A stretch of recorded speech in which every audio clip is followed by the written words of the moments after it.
O tema 6 fala sobre o ambiente, a saúde e os seres microscópicos. Então, começaremos com a leitura da primeira parte. Doenças emergentes são doenças novas, desconhecidas da população, causadas geralmente por agentes nunca antes descritos, como era a AIDS até o início do século ou da década de 80. Então, a gente está mostrando aqui uma cidade, a poluição atmosférica causada pela emissão de gases na atmosfera e emitido pelas indústrias, tá? Mas que causam muitas doenças. Além de ocasionar problemas respiratórios, o ar poluído, ele piora a nossa qualidade de vida e contribui para que defesas corpóreas contra esses causadores de doenças fiquem comprometidas. Então, aqui, o ar, ele fica meio nublado, meio acinzentado. Os agentes causadores de doenças podem ser vírus, podem ser bactérias e podem ser protozoários e fungos e outros micro-organismos também. E eles são denominados de organismos patogênicos. E as doenças que eles causam são chamadas doenças infecciosas. É muito importante a gente conhecer os fatores de transmissão de doenças para que a gente possa ficar preparado com o conhecimento necessário para não ser contaminado ou não se expor para ter determinados tipos de doença. Então, vários são os fatores que facilitam a transmissão de doenças, como os fatores demográficos, quanto mais pessoas, né, os fatores socioeconômicos também relacionados à economia, os fatores políticos e os culturais e os ambientais, além da falta de vigilância sanitárias. Então, vamos ver alguns fatores que colaboram para que essas doenças possam ser desencadeadas a cada ano. A gente vai começar trabalhando com a dengue, a chikungunya e a zika, que são causadas por vírus, transmitidos pela picada do mosquito Aedes aegypti, que nós sabemos, tá? E geralmente, em todos os anos, acontecem surtos dessa doença, provocada pela proliferação do mosquito, por causa de condições sanitárias e pela falta da participação da população para que esses vetores, no caso os mosquitos, eles se desenvolvam, se multipliquem e a população possa ser afetada. Outro tipo de doença que a gente vai ver agora é a tuberculose, que é uma doença causada por bactéria, uma doença infecciosa bastante grave, que foi a causa de morte de milhões de pessoas no século XIX. Essa doença ressurgiu na década de 1990 e causou também muitas mortes. E de acordo com o Ministério da Saúde, aproximadamente 1/3 da população mundial está infectada pelo causador da tuberculose.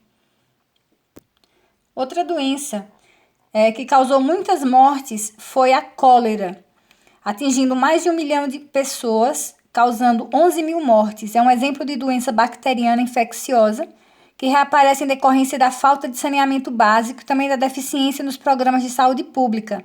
No Haiti, por exemplo, a cólera reapareceu no ano de 2010, após um grande terremoto, e destruiu boa parte do país. Apesar de o surto estar diminuindo, dados mostram que a cólera matou mais de 10 mil pessoas entre 2010 e 2016 nesse país. Então, quanto mais condição de pobreza nas populações de certos países que não investem em saneamento básico, doenças como dengue, chikungunya e cólera, elas se proliferam e elas matam muitas pessoas ao longo de todos os anos por conta da falta de compromisso, de cuidado da sociedade e de compromisso do poder público para investir para que essas doenças possam ser erradicadas. Aqui está mostrando uma propaganda, um cartaz da campanha do Ministério da Saúde contra o mosquito Aedes aegypti. Em campanhas públicas são importantes para ajudar a prevenir as doenças. Então aqui está mostrando, se o mosquito da dengue pode matar, ele não pode nascer. Então aqui está mostrando, colocando areia nos vasinhos das plantas. Mas a gente viu que existem outras maneiras dele se proliferar dentro da nossa casa. Até em uma tampinha de refrigerante que fica lá com água parada, o mosquito pode se desenvolver ali. Então, é muito importante que a gente faça o possível para se prevenir contra esse tipo de de doença, né, causada por vírus ou bactéria ou outro tipo de doenças que são preveníveis e controláveis se a população fizer a sua parte. Quem já teve gripe? Por que é importante vacinar de gripe? A gripe é uma doença bastante comum causada pelo vírus influenza. E há muitas variedades do vírus, porque eles são mutáveis e há diferenças.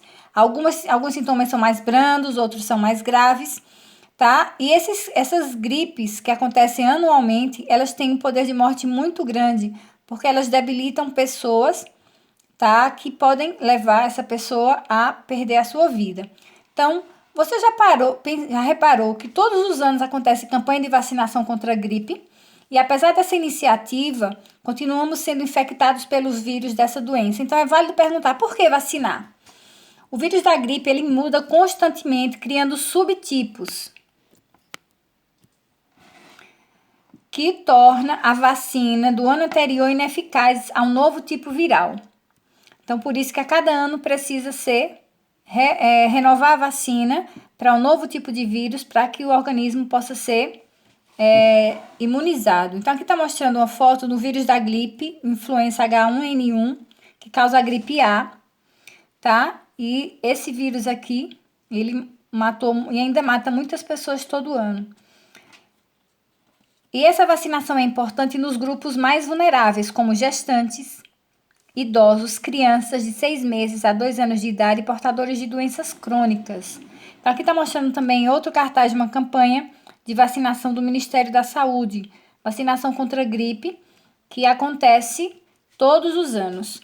Atualmente, por conta dessa pandemia, a gente sabe que a campanha de vacinação contra a gripe, ele se intensificou para que possa diferenciar quais são as pessoas que têm o corona, que têm sintomas parecidos com o da gripe, e pessoas que têm a gripe. Quem foi vacinado para a gripe, ele não vai desencadear os sintomas comuns parecidos com o do coronavírus, com a doença Covid, e ele vai poder, digamos, ser identificado de forma mais rápida quem está contaminado pelo Covid ou simplesmente por influenza. Então, se todas as pessoas se imunizarem contra através da vacina contra a gripe, então vai poder tá de certa forma protegido ou vai ficar, digamos assim, acender o alerta quando tiver os sintomas, porque vai poder diferenciar que não é influenza, esse Covid. Na semana passada, nós respondemos a questão 1 e a questão 2 da página 364. Então, para essa atividade dessa aula, nós temos a questão 3, 4, 5 e 6, questão 7. Então, aqui a gente vai encerrar a aula de hoje. Vocês vão fazer uma leitura mais detalhada do livro, página 357 até 363 para responder a página 364. Essa é a atividade da semana. E na próxima semana a gente vai começar com os processos de correções. Então, até a próxima aula.